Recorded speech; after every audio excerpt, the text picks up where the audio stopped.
Good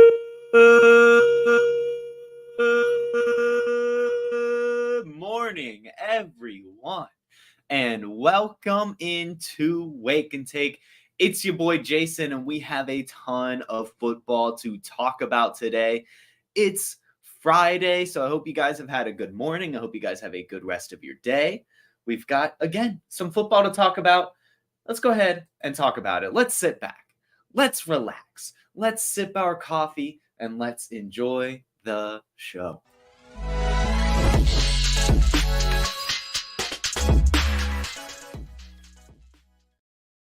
We're going to start things off today with a little discussion. I saw this today. I don't know how it took me so long to find out about this player, but this is Lou Hedley. He is the Saints punter, and he is a rookie. This guy right here is a 30-year-old rookie punter for the New Orleans Saints. He's an Australia native. He's been a scaffolder. He owned a tattoo shop in Indonesia, as you can tell by his tattoos. And he recently was just punting at the City College of San Francisco before making his way onto an NFL roster. Just thought that was a cool story to share. You know, it's you don't see that very often. A 30-year-old rookie, especially one with the type of life that he's lived. Just a neat little guy. I'm excited to see, how good of a punter he is. And, knowing this type of archetype, he's going to go out there and his first punt's going to go through the damn dome. He's going to have a leg made of iron. I'm excited to see it. But let's talk about some news that you guys actually care about. And we'll go into we'll start small. And that is Matt Corral is joining the New England Patriots. He was claimed off of waivers after being released by the Panthers. One thing to note about this move is that when you are claimed off the waivers, you don't go to the practice squad, you do go to the active roster. So as of today, right now, as speaking this, I'm sure it'll change, but just a fun little quip. Matt Corral is the backup to Mac Jones. He is on the roster ahead of Bailey Zappi, technically. And so Matt Corral, maybe has a little bit of a career rejuvenation heading his way in New England. But if I had to guess, this is more like the Josh Rosen situation where, a team just kind of took a chance on him, and that team being the Patriots. Maybe he'll turn it around. Not much opportunity there. That's not an offense you really want to be a part of. But Matt Corral, unfortunately, is a guy I did really like last year. One of the quarterbacks I was trying to take a chance on because I felt he would have some opportunity in Carolina because that quarterback situation was so terrible. Unfortunately, ended up suffering a season-ending injury, and the Panthers ended up with the number 1 overall pick, and they didn't need to let Matt Corral get any opportunity at all. But I still think, there's some chance out there. I mean, he was pretty good at Ole Miss, and so I would like to see him, make a team, play some football. But that's the Matt Corral news. Another news regarding a quarterback is our man Anthony Richardson has been voted as a Colts captain by his teammates. This was not picked by the coach or anything. This was his teammates felt that he should be the captain of the team. And that's just awesome because of all the things we know about Anthony Richardson, right? We know he's a fantastic athlete. We know that, he maybe has some accuracy concerns or something. But we also know that he is a grinder, always studying film, always studying the playbook, always willing to learn, always working with his teammates. And that has evidently proven to be spectacular. He's won over his teammates, won over the coaching staff already. And now he's a captain going into his very first game in the NFL.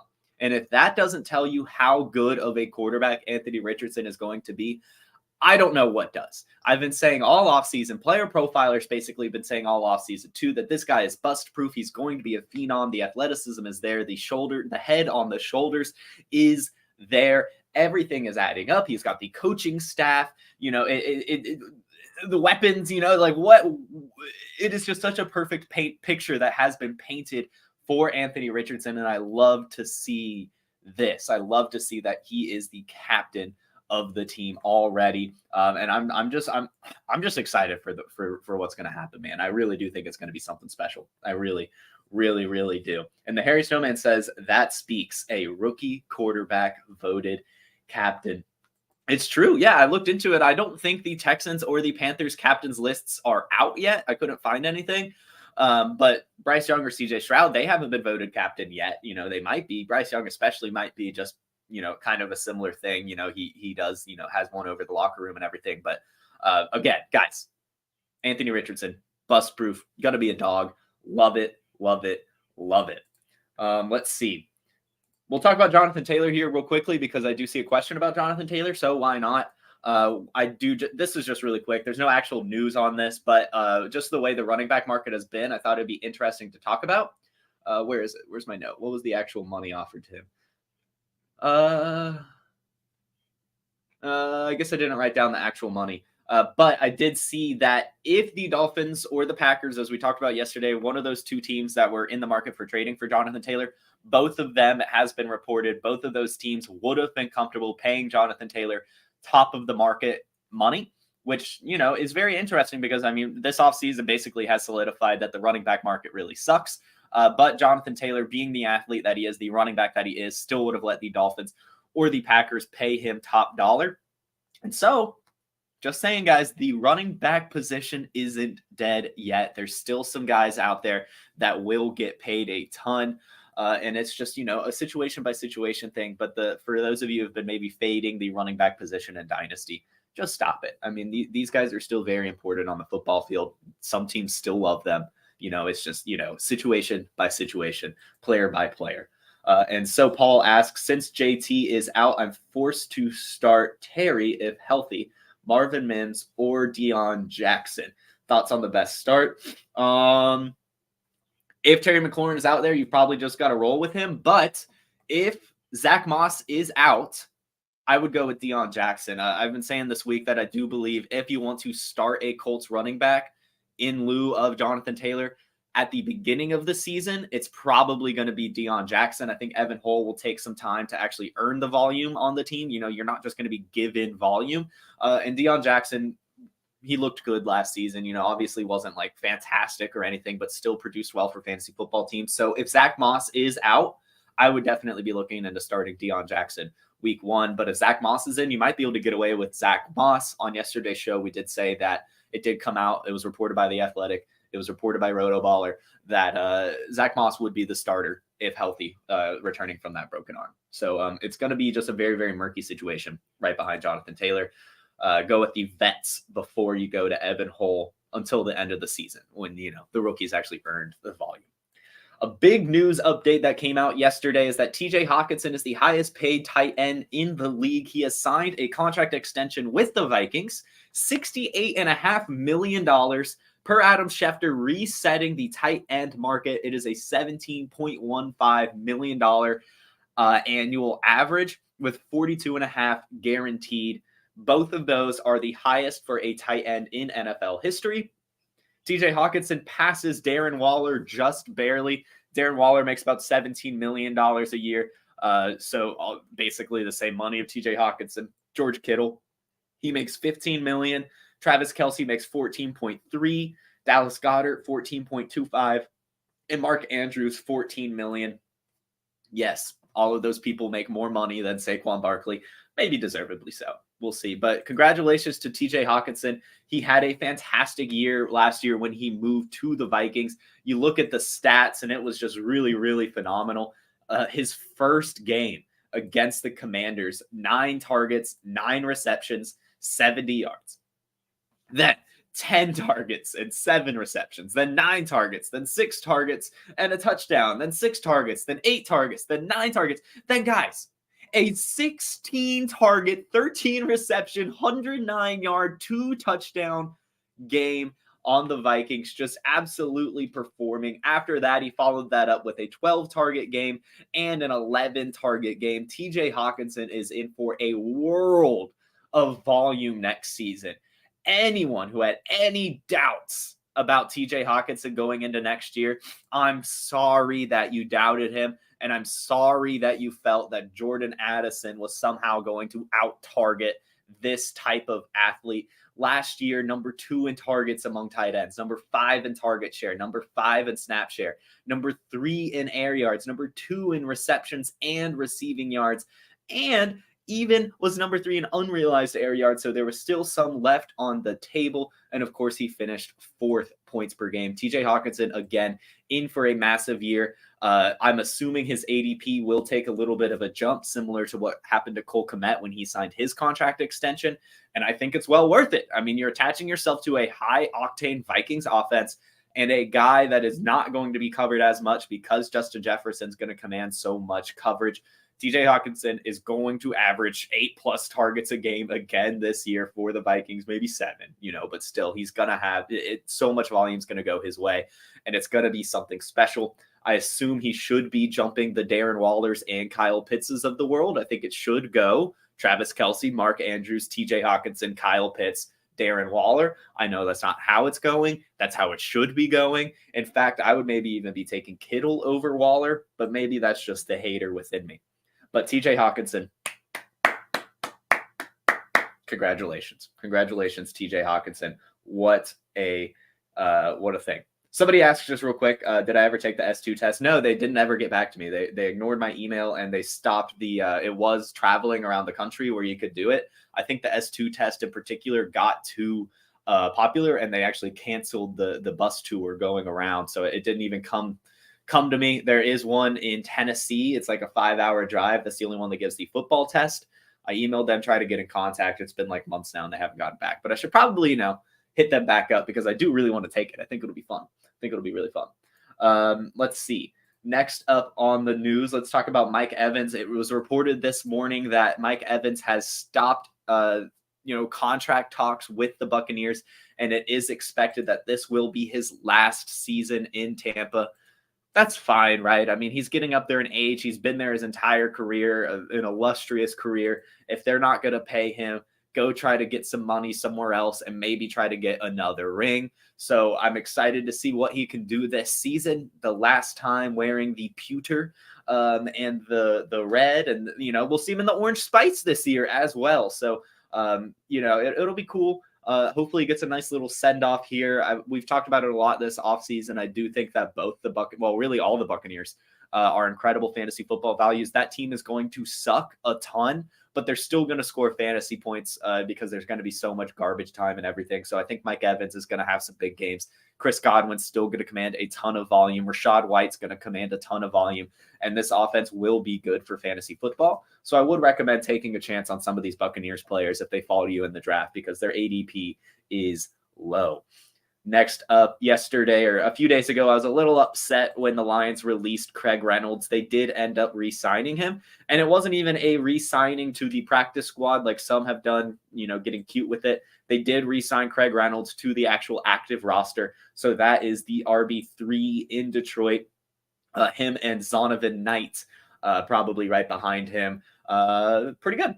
Pretty good. I mean, this Lions backup is usually valuable, and Craig Reynolds himself has been serviceable when playing, and is one of those guys that has the trust of the locker room and the coaches and the front office, and will get it done. So Craig Reynolds back on the team.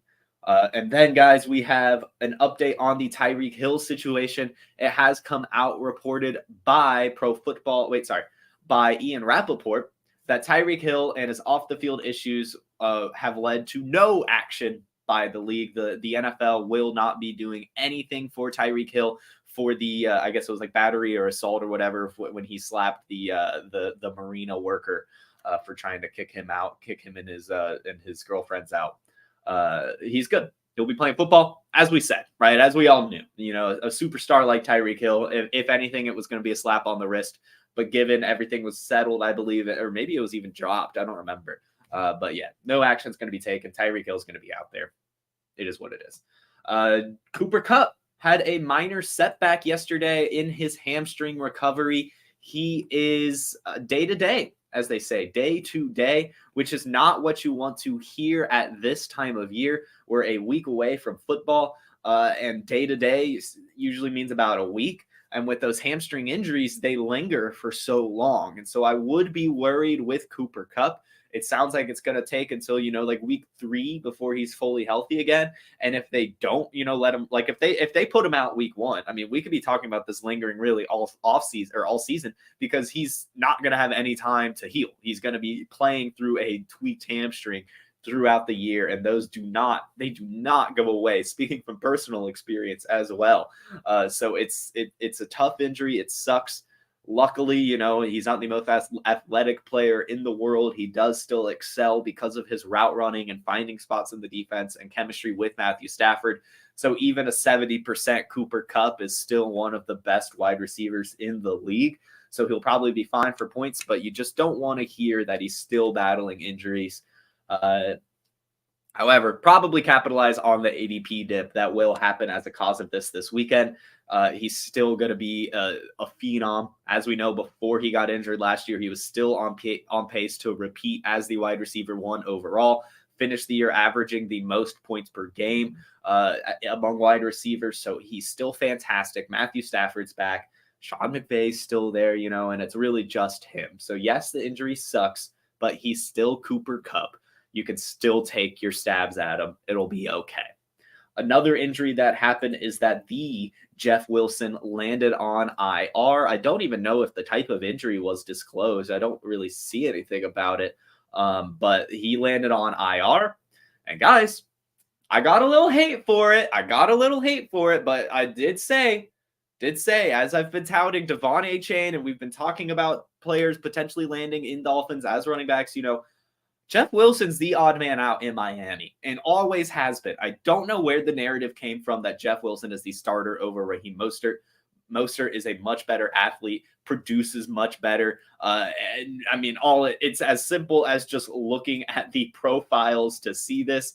Raheem Mostert basically above 90th percentile in everything, whereas Jeff Wilson only cracks the 40th percentile in a couple metrics. Agility score, he's the 40th, and the 40-yard dash, he has a 40th also. So Jeff Wilson plays better than his workout metrics suggest, but still, he was undrafted for a reason. He's been bounced around for a reason. He backed up Raheem Mostert in San Francisco for a reason, and he's backing up Raheem Mostert in Miami for a reason, and Devon A-Chain, of course. And you can also just look at the games last year. When Jeff Wilson came to town, Raheem Mostert was still fine. 14 carries, 9 carries, 8 carries, 7 carries, 11 carries, 17 carries, 8 carries, 9 carries, 11 carries. Totally fine usage for Raheem Mostert with Jeff Wilson on the field last year, and he was better. So Raheem Mostert looking good. Coach McDaniel even came out yesterday and praised Raheem Mostert, said that Raheem Mostert has outstanding focus. I couldn't highlight a guy in a better light. He's someone that's directly heard a ton of noise for months and months and months. Every day it's loud. You see extra focus, epitomizing the journey of an NFL player. He went on and on and on and on and on about this, but basically he goes on to say, I'm proud of him as a professional, and that's another reason why I have such a strong human connection with that player. Guys, Mike McDaniel is just in love with Raheem Mostert. It's not that hard to see. And so those of you like myself who have been drafting Raheem Mostert this offseason, congratulations. Those of you who held on to him in your dynasty leagues, congratulations. And I'm sorry to the suckers that fell for the Jeff Wilson trap. Let's go Devon A-Chain. Let's go Devon A-Chain. I don't know where that came from. I just wanted to say it. I think that's it. I think that's all I have for you guys for the news today. Let me double check my notes. Oh, no, sorry. I don't have a little overlay for. Oh, yes, I do. There it is. Joe Burrow. We talked about it yesterday. He was back at practice with helmet and pads on. Just to kind of add on to that, Jamar Chase was interviewed about it. As we know, Jamar Chase kind of had the spat with Joe Burrow earlier this offseason when the injury originally happened, saying that he needs to sit out for 4 weeks, doesn't want him to get hurt, wants to make sure they can have a playoff push. But Jamar Chase yesterday said he looked good. I didn't see hobbling. I didn't see much. He doesn't look like he's having any problems. Joe Burrow is back. Do we have any questions before I let you guys enjoy your weekend? Let's see. Oh, tons of questions. Tons of questions. Let's go. Let's go. Good morning, everyone. Good morning, everyone. Glad to see you. Okay. Puka season. I'm going to go with no. I think Van Jefferson or Tutu Atwell will have a better year than Puka Nacua. I know he's the shiny new toy and everything, but I'm going to go with Van Jefferson or Tutu Atwell over him. I might even take Ben Skowronek over Puka Nacua. I'm excited to see how that'll age. I hope no one clips that in the future if that goes poorly. What do you think Dulcich usage will be this year? I think it was Sean Payton that came out and said he's the Joker, which if from my understanding is kind of the receiving tight end, the mixed bag player from his offense. So I think it's looking like Adam Troutman has earned the like de facto tight end one, inline blocker, traditional tight end sets kind of guy, with Greg Dulcich, doing the Kyle Pitts, Dalton Kincaid type thing, playing as a receiver, going out wide, maybe doing some run plays, that type of thing. I do think Greg Dulcich is going to have a ton of usage, especially as the injuries start to pile up in Denver. I think he's in for a pretty decent year. Let's see. Rendon Dye asks, what's up? Would you rather have Lamar Jackson in the 4th or Watson Lawrence in the 6th or 7th? I would probably rather take Trevor Lawrence a few rounds later than Lamar Jackson. I would almost sometimes take Trevor Lawrence over Lamar Jackson. So to get a few extra rounds later, that's what I would be doing. I would say stay away from Deshaun Watson. So if you have to take Lawrence a little bit earlier, do it. I'm not sold on the Deshaun Watson renaissance. If it happens, it can happen, but I'm not one to take a bet on that. I'd rather take a bet on the younger, proven talent with a great coach behind him, with great weapons behind him, who just went on a fantastic playoff run, end of season push. Everything is finally lined up for Trevor Lawrence to be the generational talent we all wanted him to be. Let's see. If Cardinals tank for Caleb, which player will benefit the most? Michael Wilson. Yeah, if Michael Wilson needs to be traded for in Dynasty leagues, he's going to be their like wide receiver 1 down the line, or at least the more traditional wide receiver, the guy who can kind of do it all, run a little bit more of a solidified route tree than like the Marquise Browns or the gadget players like Rondale Moore do.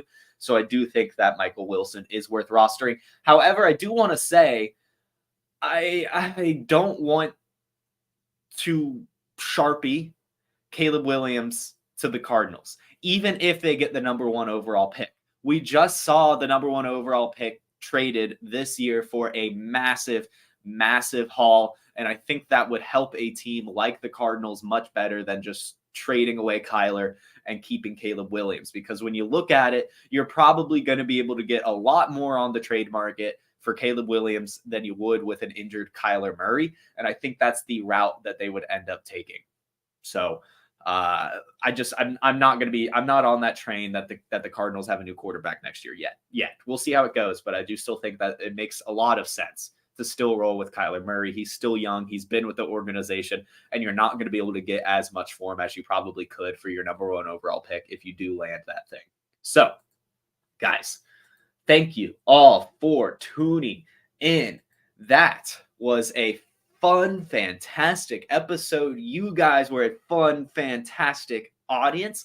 I hope to see you all Monday for the first Wake and Take of the NFL season. I'm so excited. I've got some fun ideas floating around in my head next week. I think I might be leaning into the take segment a bit more. I think I might be bringing some hot takes for you guys next week heading into the season. And then, maybe at the end of the season, we'll see how right I was. But thank you all again for tuning in. I'll see you all Monday on the Player Profiler YouTube, Twitter, and Facebook. Have a fantastic Friday. Have a fantastic weekend. Peace.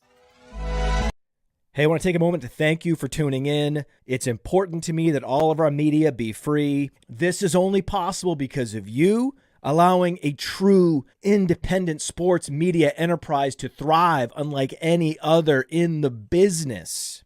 So please subscribe to the All In Package to continue to make all of this possible, to ensure that all of our stats, information, data, content is available to you, especially you, the people that get the site and get the show.